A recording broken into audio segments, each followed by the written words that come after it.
राष्ट्रवादीचे दिवंगत नेते अजित पवार यांना श्रद्धांजली वाहण्यासाठी आज परभणी शहरातील सर्वपक्षीय नेते, पदाधिकारी, विविध सामाजिक संघटना आणि परभणीकरांनी शोकसभेचे आयोजन केले होते. शहरातील अक्षता मंगल कार्यालय येथे आयोजित करण्यात आलेल्या या शोकसभेमध्ये परभणीचे खासदार संजय जाधव, आमदार रत्नाकर गुट्टे, पाथरी विधानसभेचे आमदार राजेश विटेकर यांच्यासह जिल्ह्यातील नेते मंडळी, कार्यकर्ते आणि पदाधिकारी उपस्थित होते. यावेळी उपस्थित यांनी अजित पवार यांच्या आठवणींना उजाळा देत भावपूर्ण श्रद्धांजली वाहिली आहे. प्रत्येकाला आपला वाटणारा आज आपल्यात नाही ही एक शोकांतिका आहे. शेवटी माणसं येतात त्या अर्थी जाणार आहेत, जर काही दुमत नाही. परंतु एखादी व्यक्ती पूर्ण आपलं आयुष्य पूर्ण करते, वयामानानं एखाद्या वेळेस त्याचं दुःखद निधन होते. अशा वेळी माणूस ती भावना तयार करून ठेवतो की आता हे दिवस जाणार. पण हे अनावधानानं जाणं हे दादाचं परिवाराचंच नुकसान नाही, तर महाराष्ट्रातल्या राजकारणामध्ये जेवढ्या लोक सर्व पक्षीय लोकांचं नुकसान झालं याच्यामध्ये म्हणायला काहीच हरकत नाही. शेवटी परखड व्यक्तिमत्व संत तुकाराम महाराज म्हणल्यावर बोले तैसा चाले त्याची वंदावी पावले या उक्तीप्रमाणे दादांनी जी एखादी भूमिका घ्यायची ती पाठीमागून वेगळी आणि समोरून वेगळी अशी नाही. एकदा घेतली हे करणार.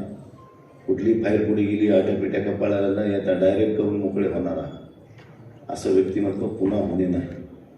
आणि वेळेच्या बाबतीत म्हणलं तर मनोहर जोशीनंतर वेळेचं बंधन कोण पाळत असेल तर ते दादा होते. त्यांच्या त्या टायमिंगमध्ये कधीही चुकलं नाही. असाच मला अनुभव परवा 28ला ही घटना घडली. 25 तारखेला मला त्यांचा फोन आला होता. मी जवळ गंगाखेड तालुक्यात होतो की महानगरपालिकेच्या विषयावरून त्यांचं माझ्याशी 5 मिनिटं बोलणं झालं.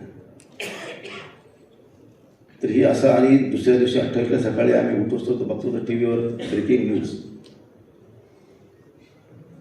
म्हणजे एका एवढ्याशा वयात आणखीन बरंच काही त्यांच्याकडून आपल्याला मिळवायचं होतं राज्याला. महाराष्ट्रातल्या मंत्रिमंडळात दबंगगिरी करणारा, पूर्ण महाराष्ट्राच्या प्रशासनावर स्वतःची एक कमांड असणारा. आता मंत्रिमंडळात प्रशासनावर कमांड करणारा कोणी नाही त्यांच्यासारखा, आणि पुन्हा होणे बी नाही. अशा व्यक्तिमत्वाला आपण मुकलो. निश्चित कार्यकर्त्याला बळ कसं द्यावं, कार्यकर्ता मोठा कसा करावा ते भांबळे साहेबाच्या रूपानं आपण सगळ्यांनी बघितलं. बोर्डीकरांच्या विरोधात एका आंदोलनातून थोडी ठिणगी पडली आणि त्याला जिरवायसाठी भांबळे साहेबाला एवढी ताकद दिली की भांबळे साहेब त्या ठिकाणी आमदार झाले. ही नेत्याची कलबत्ता ही कोणालाही नाही जमत आणि कोणी नाही करू शकत. तुका म्हणे येते पाहिजे जातीचे एवढ्या कबाळायचे काम नाही. असं एक धाडसी व्यक्तिमत्व आपल्यात नाही आहे.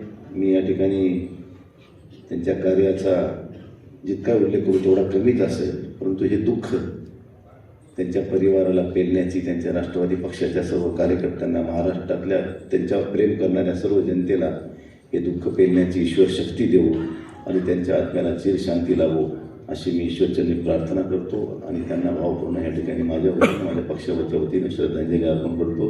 ओम शांती. प्रतिनिधी रियाज कुरेशी, DLP न्यूज, परभणी.